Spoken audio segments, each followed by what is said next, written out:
News 8 at 10 starts now. The Madison County prosecutor now says the death of a 1-year-old earlier this year was murder.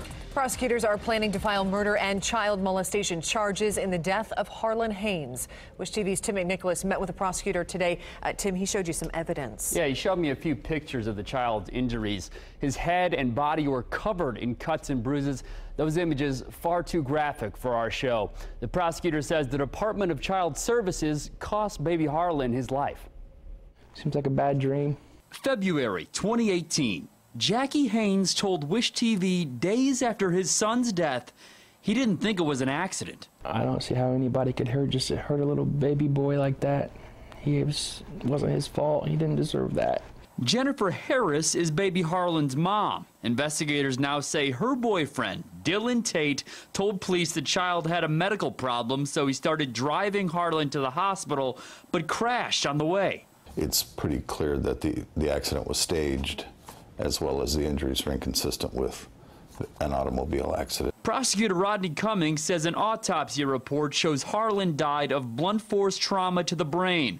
He says the boy was sexually abused and found with injuries to his genitals. Someone had stuck rags in his mouth to keep him from screaming. That's the kind of pain this poor child was going through. Prosecutors charged Harris and Tate with neglect in April. The couple is still in jail, and Cummings says he'll likely charge them both with murder and child molestation this week or next week. The mother clearly had to know what was going on. I mean, it's been going on in that home for months. That's why she had a duty to protect that child, and she clearly did not do that. The prosecutor says Harlan was under DCS supervision and the child suffered a broken leg in December. He says DCS did not tell local law enforcement. For a reason that nobody really can understand or explain, that child was given back to the mother and given access to the same person that perpetrated those injuries in December. Cummings says that person is Tate. DCS sent us a statement today that reads, "Our hearts break anytime we learn a child has been lost. While we can't comment on DCS involvement with any family, the Anderson community should know we too grieve the death of Harlan Haynes."